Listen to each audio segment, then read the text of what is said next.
History has a brutal lesson for us. Give someone power without accountability, and things fall apart every single time.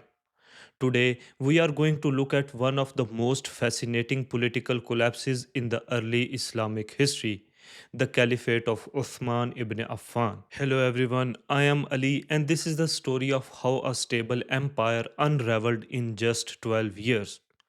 To understand this story, we need to start with two men, Umar ibn al-Khattab, the second caliph, and Uthman ibn Affan, the third. Together, these two men ruled for 22 out of 30 years of rightly guided caliphate. The major conquests happened on their watch, the state building efforts happened on their watch. But here is where it gets interesting. When Umar died, he left behind a stable state. But when Uthman died, he left behind an unstable state, one that exploded into a civil war and ended the rightly guided caliphate. So, what went wrong? Let's break it down. The first problem was how Uthman distributed power. Under Umar, the real decision making happened in Medina. Every major decision went through the Shura, a consultative council made up of prophets, senior companions, and early converts. This gave Umar three things: consultative legitimacy, religious legitimacy, and transparency. People trusted the process because they trusted the people in the room. Uthman changed this. He shifted power to the provincial governors. His thinking made sense on paper. Let local leaders handle local problems. They understand the terrain, the people, the geography. But there was a fundamental flaw in Uthman's policy. These governors were mostly from Uthman's own clan, Banu Umayya. They were skilled administrators, but they were not early converts. They did not carry the same religious weight. And crucially, there were no consultative councils at provincial level. No shura, no oversight body, nothing. Governors were making major decisions completely on their own. And when there is no process, people do not see governance, they see personal rule. That perception alone started eroding trust. Here is where things get messier. Uthman thought giving more power to the provincial elites would keep them satisfied. It did the opposite. It created competition. Frontier provinces wanted more military resources. Barren provinces like Hijaz and Najd wanted land grants in the fertile regions of Iraq and Egypt, while prosperous provinces resisted the influx of Arab settlers. Persia pushed back against cultural erasure, the suppression of their language and traditions. And then there was this Cold War between the former Sassanid provinces and the former Byzantine ones. Syria and Iraq were especially in a constant state of rivalry. Uthman had accidentally built a system where every province was pulling in different direction and there was no strong center to hold it together. Now let's talk about the land distribution. The early Muslim armies were mostly made up of men from Arabian Peninsula. After the conquest, they expected land grants in the newly conquered territories, Iraq, Egypt, and Syria. Umar had a clever solution to this. He declared the conquered lands public property. The soldiers got higher salaries instead of direct land ownership.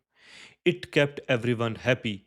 The soldiers got more salaries, the local population were not displaced, farming did not collapse, and revenue stayed stable. But then Uthman changed this policy. He removed restrictions on land purchases. He even believed that the Arab settlement in these provinces would increase productivity. Economically, this was not irrational, but the implementation was the problem. The task of distributing land was handed over to provincial governors. And those provincial governors, again from Banu Umayya, they were not following the old priority system that rewarded early converts first. They were favoring their own kinsmen and allied clans. Whether or not the corruption was real, the perception was overwhelming. And in politics, perception is everything. This brings us to one of the most critical failures of Uthman's caliphate. There were no serious anti corruption mechanisms. Umar was ruthless about this. He audited his governors personally. He created dedicated departments for accountability. The moment a complaint landed on his desk, he acted. And he made no exceptions, not even for most powerful. For example, take Sa'd ibn Abi Waqas, the conqueror of Persia, the hero of the Battle of Qadisiyah, the seventh person to accept Islam, one of the greatest figures in early Islamic history. Umar still dismissed him the moment complaints surfaced. He opened a full inquiry. Saad was eventually cleared, but the message was clear: no one is above accountability. On the other hand, Uthman operated very differently. He was lenient. He preferred negotiation over confrontation. He gave governors the benefit of doubt. And while that may reflect a genuinely generous personality, it destroyed the state's credibility. Scandal after scandal was not dealt with decisively, and slowly the narrative shifted. People were not just angry at corrupt governors anymore, they were angry at Uthman himself. He was seen as complicit, as a protector of his clan. The reality may have been more complicated, but it did not matter. The damage to public trust was already done. The last institutional flaw is perhaps the most dangerous one. The separation of powers collapsed. Umar had kept things clean. Judiciary was separated from the executive, military command was separated from the civil administration. But under Uthman, these lines blurred. More and more power concentrated in the hands of individual governors.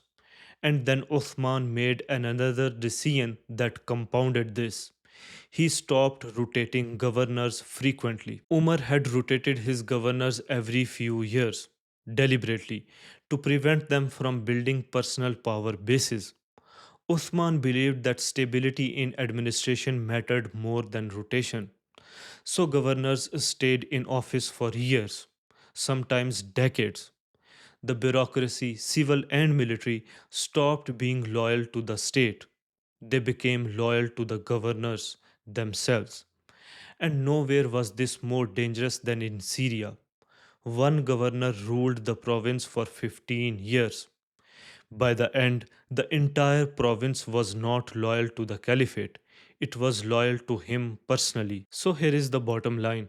Uthman inherited a stable functioning state. 12 years later, it was fractured, divided, and heading towards a civil war. This was not just bad luck, it was structural. Decentralized power without accountability created a vacuum. Land policy without transparency created resentment. Weak anti corruption enforcement destroyed public trust. Uthman was not necessarily a bad man. By most accounts, he was deeply pious, generous, and sincere.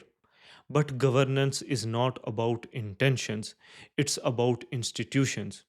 And the institutions failed.